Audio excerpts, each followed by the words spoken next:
जय साथियों, सैनिक संकल्प यूट्यूब चैनल में आपका हार्दिक स्वागत है। आज हम उन दो खबरों की बात करेंगे जिन्होंने हाल ही में बहुत सुर्खियां बटोरी। पहली खबर, जवानों अब मोबाइल चला लो, कोई रोक टोक नहीं, बस लाइक कमेंट मत करना। और ठीक उसी वक्त सामा सेक्टर से एक बुरी खबर आई कि एक जवान ने अपने ही जीसीयू साहब को गोली मार दी। ऊपर से देखोगे तो लगता है कि मोबाइल पॉलिसी और गोली चलने में क्या कोई कनेक्शन है, लेकिन आज हम आपको बताएंगे तार कहां जुड़े हैं। आज हम उस खबर का विश्लेषण करेंगे। आज हम सिस्टम की उस चेन को देखेंगे जो किसी भी चीज को सीओ साहब तक पहुंचने ही नहीं देती। आज का सवाल यह है, वो जवान जो देश की रक्षा के लिए आया था वो कातिल कैसे बना?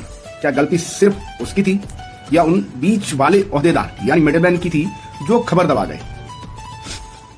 चलिए शुरू करते हैं। सबसे पहले ये मोबाइल वाला मामला निपटा लेते हैं। ये पॉलिसी रातों रात तो नहीं बदली, इसका पूरा एक इतिहास है। पहले हम इसको समझते हैं। 2015-16 में जब 4G नया आया था तब सब नॉर्मल था। जवान अफसर सब फेसबुक चला रहे थे, बस वर्दी में फोटो की मना था। फिर क्या हुआ, 2017 से 19 दुश्मन ने लड़कियों के नाम से फर्जी प्रोफाइल बनाकर जवानों को फंसाना शुरू किया। तब फौज ने थोड़ी सख्ती की। 2020 यानी जब गलवान हुआ तब सबसे ज्यादा सख्ती की गई, यानी 89 एप्स बैन कर दिए। लेकिन उसके बाद क्या बदला? जवान छुप छुप कर मोबाइल चलाने लगे। चेकिंग के डर से फोन दो रखने लगे। और ये सभी कर रहे थे, जवान ही नहीं, सभी तकरीबन सबने 2 मोबाइल रख लिए। अब क्या हुआ? तब ये नजर आया कि ऐसा तो नहीं चल सकता, हमें अपनी पॉलिसी को बदलना पड़ेगा। यानी सेना ने सोचा अब तो पॉलिसी तो बदलनी ही पड़ेगी, क्योंकि ऐसे तो सबने 2 मोबाइल रख लिए। एक मोबाइल से वो जब भी चेकिंग हो रही तो उसको दिखा रहा है, दूसरा मोबाइल उसने रखा हुआ है जो कि उसके पास जिसमें सोशल ऐप्स चल रही है। तब सेना ने सोचा कि ये ज्यादा खतरनाक है। अभी जो पॉलिसी आई है वो अच्छी पॉलिसी है, लेकिन उसमें कुछ कमियां हैं। कि उसमें बोला गया है कि आप इंस्टाग्राम चला सकते हैं, लेकिन उस पर लाइक कमेंट नहीं कर सकते। लेकिन समझने वाली बात यह है, अगर किसी ने लाइक और कमेंट कर दिया तो, क्योंकि अगर ऐप है तो लाइक और कमेंट कभी कभी गलती से भी हो सकता है, और यदि गलती से हुआ है तो उससे गुनहगार तो नहीं बनाया जाएगा, क्योंकि ये गलतियां शायद होंगी। तो ये कमियां हैं ये केस में। और यह पॉलिसी सिलेक्टिव पनिशमेंट यानी जिससे चाहो फंसा दो का आधार बनेगी, क्योंकि इसमें गलती से क्लिक होगा और जवान इसमें फंसेंगे। यह पॉलिसी जो मैं सोच पा रहा हूं उसके हिसाब से ठीक नहीं है, क्योंकि इसमें या तो ऐसा एप्लीकेशन लाया जाता है, इंस्टाग्राम जो भी एप्लीकेशन है जिन पे बोला जा रहा है कि आपको उस पर लाइक कमेंट नहीं करनी है, वो स्वतः ही इस तरह के बने होते ताकि उस पर अगर आप लाइक कमेंट या कर रहे हैं वो ना हो, और यदि हो रहे हैं तो उनको रोक पाना शायद नामुमकिन है। तो ये सेना और सरकार दोनों को सोचना पड़ेगा, क्या ऐसा संभव है कि कोई भी इंस्टाग्राम देखे और उस पर लाइक कमेंट ना करे? अब हम बात करते हैं दूसरी खबर की, जो सामा में हुआ। सामा में हुआ क्या वो पहली बार हुआ? ये तो पिछली बार कई बार हो चुका है। यानी 2012 में भटेंडा में एक जवान ने जीसीयू को मारा। वजह घर में मुसीबत थी, जब उसने छुट्टी मांगी तो मिली नहीं, ऊपर से उसको गालियां और दी। 2014 में पीर पंजाल में भी हुआ, एक जवान ने मेजर साहब के ऊपर फायरिंग की। वजह थी कि उसको जबरदस्ती उससे बड़ी का काम करवाया जा रहा था। 2017 पूरी मेजर थापा केस, वजह मोबाइल और बेइज्जती। किसी मेजर साहब ने ड्यूटी पर मोबाइल चलाते हुए जवान को देख लिया था, फोन छीना और उससे तरह तरह की गालियां दी गई। तो वजह हमेशा क्या होती है? गाली गलौज और सुनवाई ना होना। लेकिन सवाल यह है, सुनवाई क्यों नहीं होती?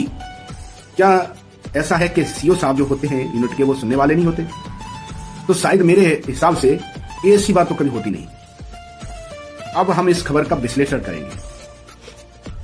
पहले तो यह समझिए कि फौज में खबर ऊपर कैसे जाती है, यानी कोई भी रिपोर्ट नीचे से ऊपर कैसे जाती है।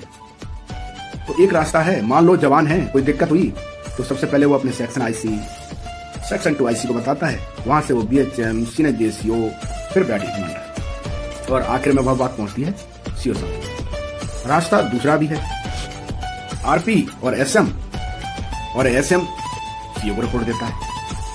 तो मुझे एक चीज समझ में नहीं आती, जब इतनी बड़ी बातें हो जाती हैं, यानी एक जवान जिससे को गोली मार देता है, ये सब पहले यानी वो जवान ऐसा कर देगा या ऐसा हो सकता है, ये पहले किसी को पता क्यों नहीं चल पाता।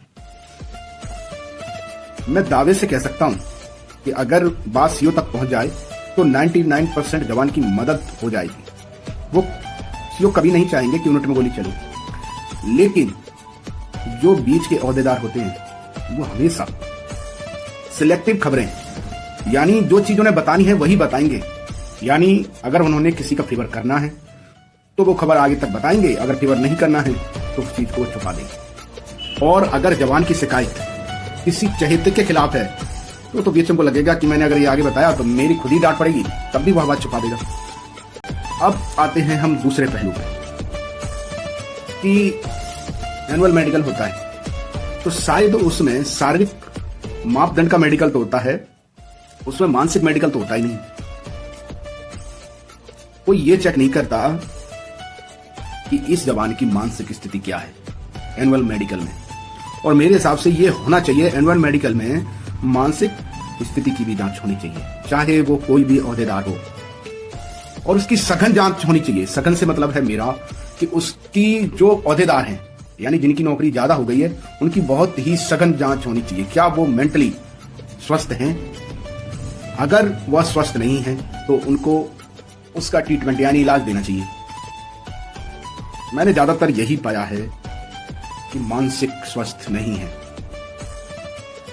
उन्हें यही पता नहीं होता कि ये चीज मैंने गलत कर दी, यानी यहां मैं गलत हो गया। किसी भी सीनियर को बहुत कम भनक होती है कि यहां मैंने गलत कर दिया, गलती उनकी भी नहीं है।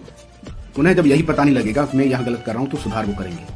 सुधार जब ही होगा जब आपको लगेगा कि मैं यहां गलत हूं। और इसके लिए मेरा सुझाव यह है कि एनुअल मेडिकल में उनका एक अच्छी तरह से मेडिकल हो, और अगर कुछ कमियां पाई जाए तो उनकी काउंसलिंग हो, चाहे वो कोई भी हो। यदि कोई भी ओहदेदार मानसिक रूप से स्वस्थ होगा तो वह अपनी ड्यूटी को बहुत ही अच्छी तरीके से निभाएगा, जिससे मुझे लगता है कि यह समस्या काफी हद तक दूर हो जाएंगी। आप लोगों की क्या राय है मुझे कमेंट में जरूर बताएं। वीडियो पसंद आया हो तो चैनल को सब्सक्राइब और वीडियो को लाइक शेयर जरूर करें। जय हिंद साथियों।